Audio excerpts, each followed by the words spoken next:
Very good evening, all the dear viewers and listeners. I have decided to speak on what courses ESPs are, what are the principles behind designing these courses, and what are the contents that are usually put into different ESP courses. My purpose is to help students, college students in particular, and English users in general to understand what are the ESP courses, why are they essential in the perspectives of educationists, and how these courses are designed and contented. Contented in the sense that how the contents are put into these courses. So I would like to begin that English, a language, is a global language. And all of us know, all of us having had some level of education, know that English is sought after language globally because it offers or it creates opportunities of employment and opportunities of higher education in the developed countries of the world. Students from the developing nations, even from the underdeveloped countries, which are not supposed to be developing even, or you can say the least developed countries of the world, you have people there, they also aspire to have higher education in some of the best institutions of the world. So they prepare themselves in the proficiency of the use of English language, both in spoken and written forms. And we have many kinds of tests offered to them so that and they are screened out or they are thought to be eligible to be admitted to institutions abroad which are of great reputation or high reputation. For example, you have IELTS, IELTS, you have TOEFL, you have GRE, you have SAT. So different English-speaking countries have different courses designed to test the students who are supposed to come or who are interested in coming to these English-speaking countries to do courses in colleges and universities. I would like to refer to the full form of this ESP abbreviation. So English for specific purposes. English for specific purposes. English is one language, but it has different functions in different areas of studies or education. English that is put into different varieties socially, they are called social varieties. Like dialects, you have other terms in linguistics used for them, and that you have diglossia, you have sometimes you call pidgin, and sometimes you call standard language. So standard language, I had spoken about that in one of the streams earlier, that is the best form of English language, best in the sense that the cultured and educated people of the world, they favor the study of the educated English or the standard English, because standard English is the best variety of English used in cultured circle, educated circle, intellectual circle all over the world. And non-standard Englishes or non-standard varieties of Englishes, or English, you can say non-standard varieties of English or non-standard Englishes are not supposed to be up to mark, up to the standard of good learning. And that's why people who have interest in the higher level of proficiency in English, or those who want to compete with the best of the best in the world in terms of the use of English language, both spoken and written, they want to get that variety of language. Now, functionally then, ESP. So we have geographical varieties of English as American English, British English, Australian English, Indian English, Chinese English, Japanese English. You name any country and you have a variety of English there, because the local language or the local languages of that country happen to influence the learning of English. Pronunciation is affected, and then words come from the local languages into English, and people make use of that. Even in the dictionaries, we have words that are used in English, but they are not English words. They are from different languages of the world. For example, you have Raja, spelling is Rajah, and that refers to the king, an Eastern king, a king in Asian countries like China, like India, like Japan, and all. So you have that word. You have deco, Dekko, deco. Have a deco. Would you like to have a deco? Means would you like to see it once? Anything that you want to have, you want to buy, you want to purchase, and so many words you have in the English dictionaries, in the English encyclopedia, which have been taken from different languages of the world where Britishers have been the rulers, or English education has been in the continuous practice. Uh, Now that ESPs, English for specific purposes, so we have departments in colleges and universities. When students, suppose of humanities, particularly of arts and all, you have literature, you have history, you have philosophy. So when students of humanities are given an extra course in English, uh, besides the compulsory course, which everybody has to study, compulsory courses in English are courses offered to students of science, management, humanities, education, and so on. But students of a certain stream are given an extra paper in English, and this paper is called ESP. For example, English for the students of engineering. So up to ISC means up to class 12 or whatever class you call globally. Generally, it is 10 plus 2. So after passing your plus 2, you get into the engineering colleges, medical colleges, and education colleges, or you have art colleges, arts colleges. Uh, um, you have colleges giving, you can say, studies in different subjects like developmental studies or development studies, population studies, music studies. So when you get into a faculty that is specific, then for that faculty students, you have special English. ESP course for students of arts at the BA level, Bachelor of Arts, or master's level, maybe you have. Then the, the principle behind the designing of this course is that students of arts, they have to deal with culture, civilization, politics, history, philosophy, uh, painting, music, other fine arts, and therefore you have to have word stock, or you have to have the styles of writing that are relevant to these areas of studies, because you have to study what painting is, how does it influence people, how does a painting entertain an onlooker, a viewer, or a painting lover. And then you have music. So what music is, how is it created, what is the impact of music on the people, what sort of music is preferred in different classes. So you have pop music, you have jazz music, you have so many kinds of music. Exactly in the same manner, you have discussions on politics, on historical events, on historical catastrophes also. So students of arts, as a special paper, they get a course, and that is called ESP, means English for specific purposes. And specific purposes, these two words refer to for the purposes of the students who have to pursue certain area of human activity.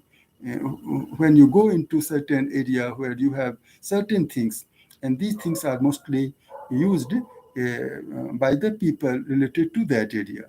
So if you are students of science, physical science, pure science, then you have English course that gives you reading passages, or that gives you contents, that gives you interviews, conversations, that gives you autobiographical passages or biographical passages about scientists, about experimenters, researchers, demonstrators, all sorts of people, because all these people are related to their studies of science, pure science, their experiences in the study of pure science, their achievements, researches, and all.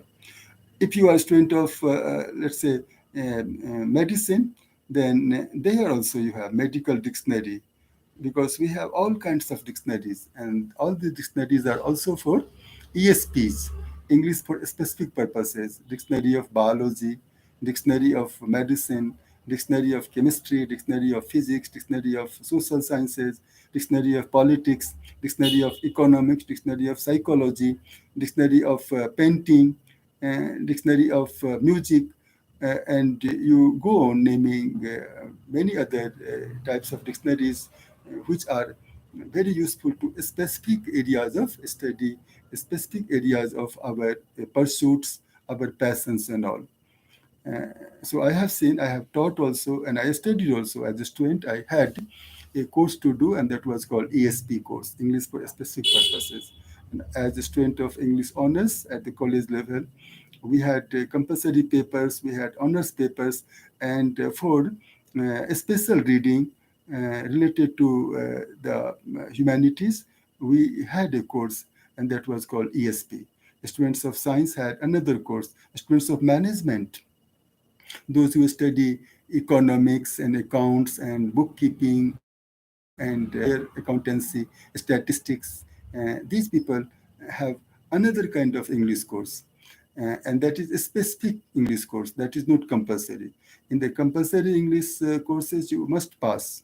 And in these ESPs, in some colleges, some universities, you have the freedom. Even if you don't pass, okay, you don't get your result held up for that, because you are allowed to pass the course, or you are allowed to have the certificate of passing that course, even if you don't pass in that. In some colleges, some universities, but in many, you have to pass. You must have a minimum score in that ESP course also. So when you have an ESP course for the students of management at the bachelor's level or master's level or graduate level, you can say undergraduate level and graduate level, then you have to have syllabus made having contents about companies, about the factory functioning, about management, about different levels of managerial skills, about the universities and colleges where very high level management studies are imparted to people from around the world. Similarly, you have music courses. Then in that, in one of the courses, music courses, or in the music course, ESP for the students of music, you have contents that tell students about the history of music composition, history of great musicians, history of different musicians of different languages of the world, and how musicians of the different parts of the world singing or composing lyrics in different languages. They have one language, and that is the language of music. Even if you don't understand the words, the terms used in the song, it's the melody, it's the intonation of singing, rising, falling intonations, fall rise intonations, accents, and all these help you understand the meaning of a piece of music that is played, or that is, you can say, presented vocally, physically there. You have students of archaeology, and you have students of geography. So students of archaeology, they have a kind of course where you study about what archaeology is, what developments have been done in that area, how many famous archaeologists have been there who have contributed to the study of archaeology, who have done researches, and how the world has benefited because of the study of archaeology at different levels. Similarly, you have ESP courses for the navigators, you have ESP courses for even agricultural sciences, and everywhere you have something that is specific to that area. English is one language, language. But the functions of English are different in different contexts, in different situations, in different periods of time, and from the points of view of studies of different areas of human endeavors. And that's why I said earlier that we have dictionaries. So a dictionary of biology contains the words and terms which are mostly used in the books of biology, zoology, botany, or biological sciences. Because in a normal dictionary, you may have certain words related to the field of biology, but you may not have all the words, and you have hundreds and hundreds of terms. So a dictionary of biology may have 2,000 words and terms or 5,000 words and terms, and it's of a size, or it can be even enlarged also. Dictionary of economics, dictionary of laws. So students of laws at the bachelor's level or at the master's level, you may call at the undergraduate level or graduate level. So as you have dictionary of laws, so you have English for specific purposes given to students of laws, and there you have about the justice system, judiciary, what is judiciary, you have a history of judiciary of different countries. You get content that tells you about the formation of the courts in different parts of the world, the levels of the court, the language of laws, how a term in, suppose, laws cannot be understood by people who are not acquainted with laws. For example, writ mandamus, or you have, suppose, writ petition, or you have quasi judgment and all that, sub judice. So these are some of the common examples which are the main core of the course that is called ESP, intended to be given to students of laws. Uh, Therefore, it is to say and to say very properly that ESP courses are the courses in the English language. In the English language, but the courses and their contents are different from the points of view of different areas of study, because our colleges and universities earlier, 200 years ago, 300 years ago, had a few subjects, 4 or 5 subjects. And now these modern colleges, contemporary colleges, universities have scores and scores. Maybe in a big university, you have 100 courses offered to students of different streams: science, management, arts, medicine, laws, music, agricultural sciences, sports colleges you have, sports universities you have. Take, for example, many words used in the game of cricket are there to refer to certain positions in the, you can say, fielding arrangement, or certain types of bowling. You have no googly, you have leg spin, you have off spin, you have fast bowling, you have seam bowling, you have flick in the context of a batsman, you have square cut and all that. So see, when we have a book on cricket, then these terms are used there. So students of sports, cricket, football, rugby, they also have special English courses, so that they get acquainted with the history of the games and the players of the games, different styles of playing, and that way you have a fair knowledge of your subject, of your area, and that way you can compete with others. And if you have not gone through the ESP courses, maybe then you are a bit behind other people who have gone into the ESP courses, and those who have studied and those who have passed. That is why it is essential that people, they should be given courses that they need in their career. Medical representatives, you have a class of people and they represent many medical pharmaceutical companies, medical organizations, and their job is to visit doctors in their respective areas, and their also function is to convince the doctors how good these medicines are, how good these magazines are, medical bulletins are, medical magazines, periodicals are, and you have had a special knowledge of a particular branch of medicine, a particular branch of hospital administration, and you do your work nicely. So many things have to be done, and one person cannot do everything. As in the field of medicine, you have doctors, and most of the doctors have specialities in different areas of diseases, their treatment, their study of symptoms and all. Yes. So as the world is expanding in terms of knowledge, in terms of technology, in terms of science, these expansions need manpower, and the people who have to make careers in these expanding areas of research, the studies, and jobs, and manufacturing, and trade, and business, uh, you have to cope up with the language, and for that you have to get trained in the ESPs. You have you have to take example from diplomacy also. So diplomats, in my personal opinion, diplomats mostly are cheats. They try to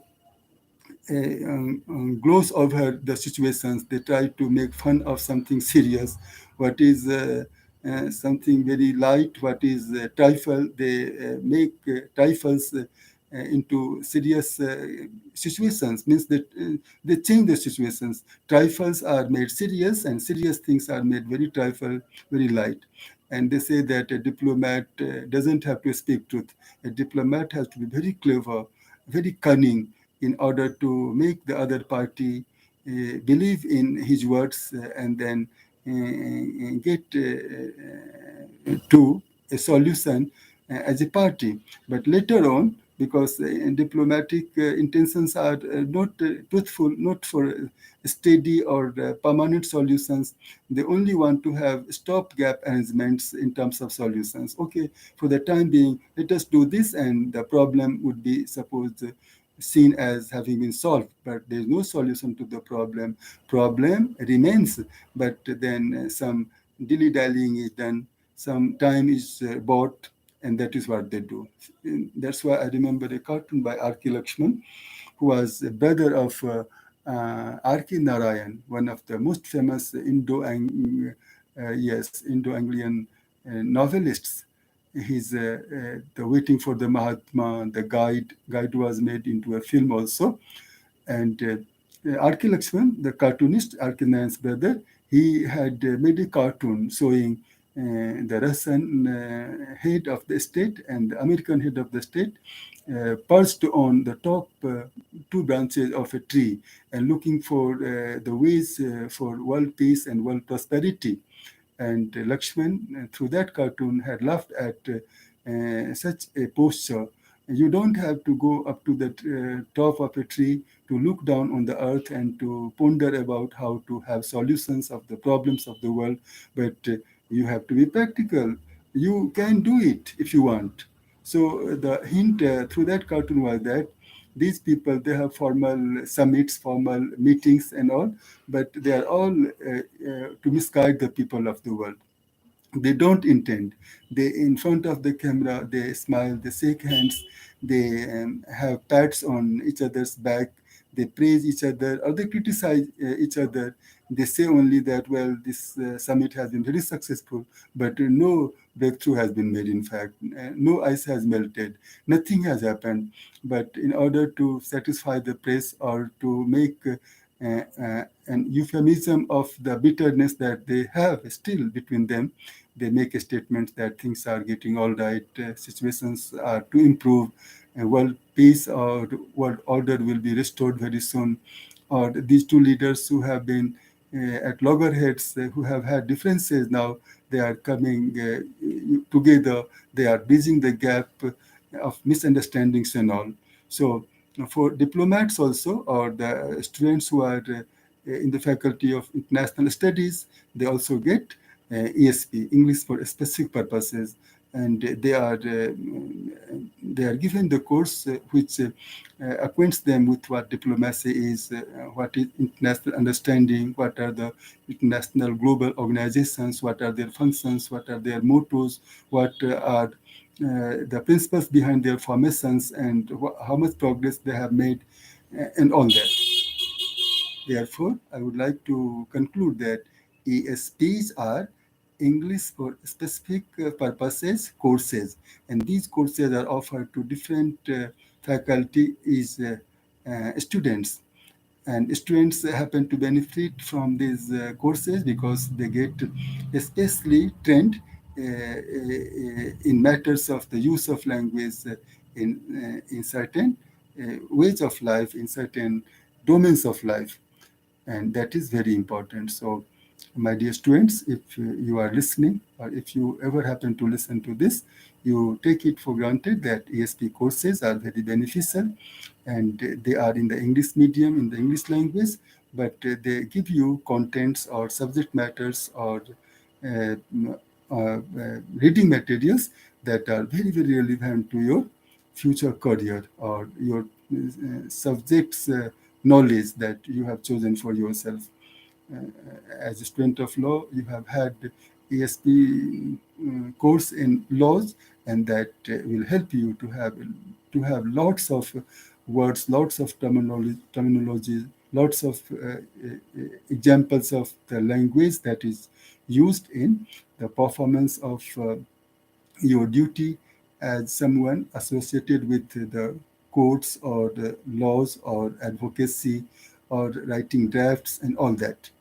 So, this much on the ESP courses and the principles that I said, contents I said. The principles are these, that people should be provided with the knowledge that they need to pursue their career or to do better in their respective fields.